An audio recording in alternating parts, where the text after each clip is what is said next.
Abroad में बहुत सारे रिश्ते इनफिडेलिटी की वजह से टूट जाते हैं, पर इंडिया में इसका मेन कोर जो है वो है फैमिलीज की वजह से रिश्ते टूट जाते हैं और रिश्ते बिगड़ जाते हैं, ऑलमोस्ट उस कगार पे आ जाते हैं कि दो लोगों के बीच एक इमोशनल बॉन्ड बचता ही नहीं है। Now this is a disclaimer, ये उन लोगों के लिए नहीं है जिन्होंने अपनी फैमिली लाइफ बैलेंस करके रखी है। They are mature people.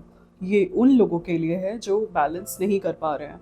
And trust me guys, it's not about getting offended, it's a true thing जिसकी वजह से एक लड़की की मेंटल हेल्थ क्या हो जाती है और एक लड़के की मेंटल हेल्थ भी कितनी बिगड़ती है। We need to enlighten the topic. You know why I said that? Because एक लड़की जो आपके लिए अपनी फैमिली छोड़ करके आई है, जाने कितने सारे सेक्रीफाइसेस हैं जो उसने किए हैं आपके साथ होने के लिए, either it is love marriage और अरेंज। बहुत सारे सेक्रीफाइसेस करती है एक लड़की जब किसी की फैमिली में आती है। उसके लिए सब कुछ नया है, उसके लिए रीति रिवाज नए हैं, इवन जो अभी नया नया मैरिड हुआ है उसके लिए सब कुछ नया है। चार लोग, एक ऐसे लोग जिनको वो पर्सनली बहुत अच्छे से जानती भी नहीं है, राइट? आई नो ये कोई रॉकेट साइंस नहीं है कि सिर्फ एक या दो लड़कियों के साथ ऐसा हो रहा है, ये चलता आ रहा है, हमारी परंपरा है, which is okay, which is good. But आपको ये समझने की ज़रूरत है कि ये लव ट्राइंगल जो बन जाता है ना शादी के बाद, ये किसी की मेंटल हेल्थ को कितना बुरी तरह से इम्पैक्ट करता है। एक हंसती खेलती लड़की डिप्रेस हो जाती है, उसकी पूरी लाइफ अपसाइड डाउन हो जाती है। आपको पता है इसमें उसका क्या दोष है? कुछ नहीं। उसका दोष सिर्फ इतना है that she chose the man, she married him and now she is someone जो समझ ही नहीं पा रही है उसे बिहेव कैसे करना है। देखिए, मैं इस टॉपिक पे लड़कों को भी गलत नहीं कहती। I am not talking about Gen Z. ये जो जनरेशन है, it is very open up with the parents, they discuss everything. I am talking about the generation हमारी थी, लाइक हमसे पहले की थी। ये वो जनरेशन है कि पापा ने कमरे में एंट्री ली और इन्होंने एग्जिट किया। आई am talking about that generation. इसमें उनकी भी गलती नहीं है कि जब वो अपने फादर से आंखें मिला के बात ही नहीं कर पाते तो वो उनको बताएंगे कैसे कि आपने गलत किया या आपने गलत बोला है। आई डू अंडरस्टैंड, बट आपको पता है इसमें दो लोग बहुत ज्यादा सफर करते हैं। एक आपकी खुद की फैमिली सफर करती है और दूसरा आपकी जो इमीडिएट फैमिली है। जो दो लोग शादीशुदा कपल सबसे ज्यादा इसमें परेशान होते हैं, स्पेशली द गर्ल। आपके लिए ये समझना बहुत मुश्किल नहीं होना चाहिए कि जब वो आपसे कंप्लेन कर रही है तो वो कंप्लेन कर रही है आपको अपना समझ के। You are the whole soul that she can rely on. वो आपसे ही बोल सकती है that she is not comfortable with your mother, with your father, with your sister, any one in the family. हालांकि ऐसा नहीं है, बहुत सारे लोग लव मैरिज अरेंज मैरिज दोनों में बहुत अच्छे से चल रहे हैं। And I am not generalising it, trust me, I am not. I am not talking about those people जो आपस में बहुत खुश हैं और रहना भी चाहिए आइडियली। जो बोलते हैं ना लोग कि हम आपको बेटी बना के लाए हैं और वो बेटी बना के एक्चुअली रख रहे हैं, claps for them, literally claps for them. But ऐसे बहुत से लोग नहीं है गाइस। एट बडी मैं जब रिलेशनशिप काउंसलिंग करती हूँ उसमें ज़्यादातर केसेस जो मेरे पास आते हैं, आपको पता है वो केसेस क्या होते हैं? वो केसेस यही होते हैं कि एल्डर जो उनका बेटा है उनसे उसको राजा बेटा सिंड्रोम हो रखा है एंड वो अपनी वाइफ की बात सुन ही नहीं रहा है। उनकी मदर ने एक इनविजिबल सा लव ट्रायंगल बना दिया है उन तीनों के बीच, जिसे वो समझ ही नहीं पा रही है कि वो मैनेज कैसे करे। Look now here, men need to understand. जब एक लड़की आपसे कुछ कंप्लेन कर रही होती है ना, she is your wife, and अगर वो कंप्लेन कर रही है, मैं नहीं कह सकती कि उसके सारे पॉइंट्स वैलिड है। अगर वो एक समझदार लड़की है और कुछ वो कंप्लेन कर रही है, कुछ तो होगा राइट जो आपको नोटिस करना चाहिए।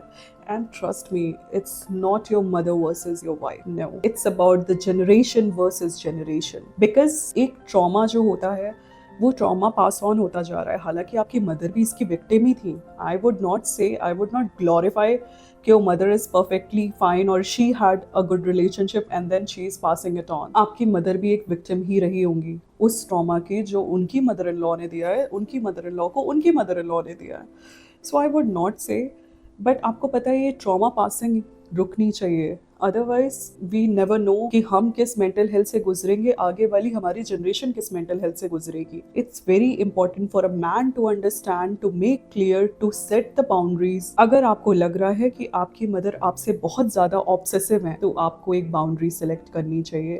एक बाउंड्री जिसमें आपको आपकी फैमिली को बताना चाहिए कि see, she is my wife, we are gonna spend our life together and we would love कि आप हमारी लाइफ का पार्ट रहें, but in a healthy manner. आप जितनी रिस्पेक्ट मेरी करते हैं, she is my better half, I want कि आप उतनी ही रिस्पेक्ट इसकी भी करें।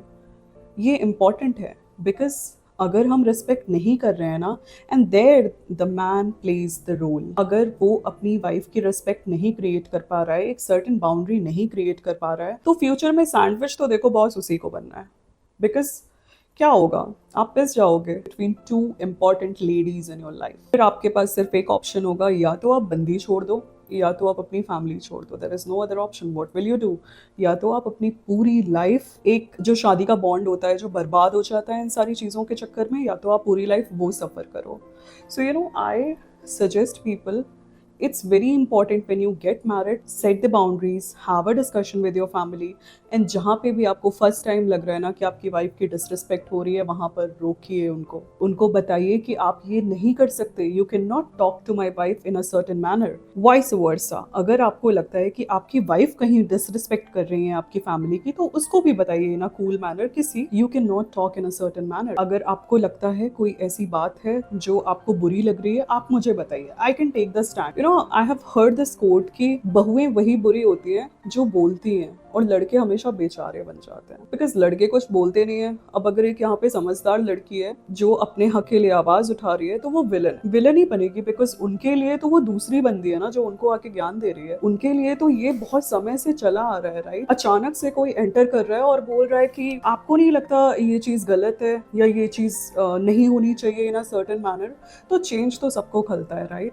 सो ये विलन वाली जो चीज़ है ना, ये ना आए, इसके लिए आपको स्टैंड लेना पड़ेगा। आपको एक ब्रिज बनना पड़ेगा between you, your wife and your family. ये ब्रिज बहुत इंपॉर्टेंट है, और ये ब्रिज बनने के लिए सबसे बेस्ट है कि आप इनिशियली एक बाउंड्री क्रिएट कर दो। इस बाउंड्री में आप ये मेंशन कर दीजिए कि she is my better half and she should be treated in a certain manner. जो रिस्पेक्ट आप मुझको दे रहे हैं या जो रिस्पेक्ट आप घर की बेटी को दे रहे हैं, वही रिस्पेक्ट आप मेरी वाइफ को दीजिए। हर किसी की अपनी प्राइवेसी होती है, राइट? हर किसी की अपनी चॉइसेस होती हैं, वो दोनों ही फॉर्म में रिस्पेक्टेड होनी चाहिए। यू नो, जस्ट बिकॉज वो बड़े हैं इसका ये मतलब नहीं है कि वो कुछ भी बोल सकते हैं। Respect doesn't come from age. आपकी मदर बड़ी हैं, इसका ये मतलब नहीं है कि वो कुछ भी ऐसा बोल देंगी कि जो आपकी वाइफ है उसके लिए वो एक ट्रॉमा हो जाए। यहाँ पे पता है आपको, दो लोग हमेशा खुश रहते हैं। आई am talking about a general marriage. Of course इसके बहुत सारे एस्पेक्ट्स है कि दो लोगों में भी क्या प्रॉब्लम्स होती हैं। आई am talking about a general marriage.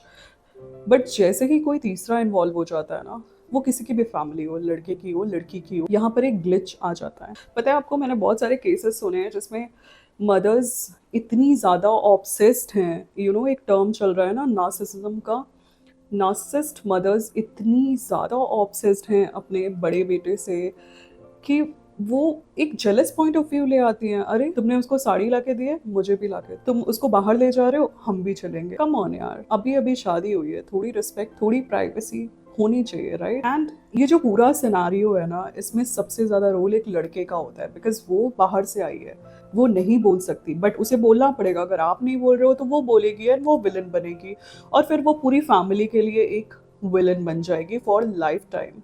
May be कुछ दिनों बाद चीज़ें आप सही कर लो, बट एक जो छाप है ना विलन वाली, वो तो रह ही गई ना, उसे आप कैसे सही करोगे?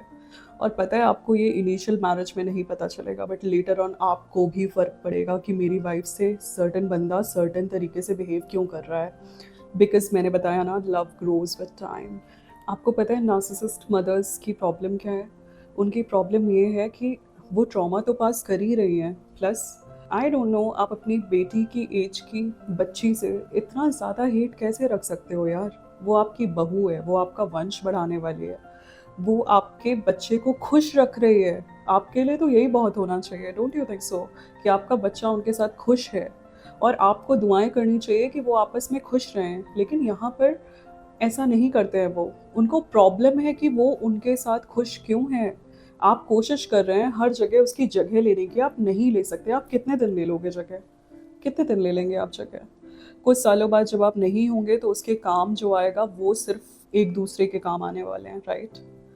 पता है, अगर एक होल सोल फैमिली है तो यहाँ पे जो सिबलिंग्स की राइवलरी है वो भी ऐसे ही बन जाती है। बिकॉज आप अपने दूसरे बच्चों के सामने, अगर बड़े बेटे की शादी हो गई है, आप उनके सामने उसकी बुराइयां कर रहे हो, राइट? आप बोल रहे हो कि लाइक उस लड़की के आने की वजह से हमारा बच्चा चेंज हो गया, ये हो गया, वो हो गया। आपको पता है आप यहाँ पे सिबलिंग्स के बीच में भी दरार डाल रहे हो, बिकॉज अगर वो मैरिड है और अगर उसकी वाइफ से उसकी बन रही है, कुछ चीजें चेंज होती हैं यार शादी के बाद। लड़की की लाइफ में भी बहुत कुछ चेंज हुआ है, तो फैमिली की लाइफ में भी बहुत कुछ चेंज होगा। शेयरिंग आएगी और शेयरिंग आनी भी चाहिए।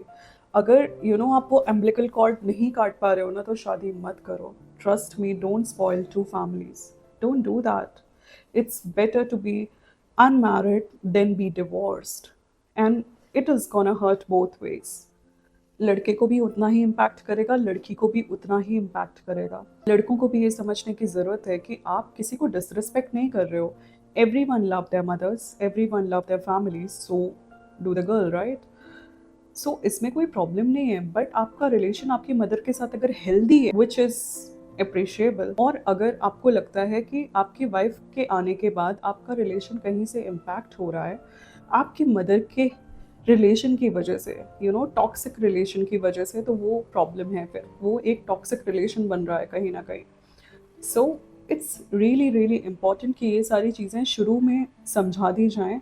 और जब भी आपको लगता है कि कुछ ऐसा हो रहा है, इट्स बेटर कि आप साथ में बैठें, आप चीज़ों को डिस्कस करें और आप चीज़ों को वहीं ख़त्म कर दें, क्योंकि फ्यूचर में it's not gonna and well for any one. अगर फैमिली की वजह से दो लोगों के बीच का बॉन्ड खराब हो गया है ना, फैमिली तो कितने दिन सस्टेन करेगी, राइट? बट देन आपका जो बॉन्ड खराब हुआ है वो तो आपने लाइफ टाइम के लिए खराब कर लिया, right? So it's very important that you think about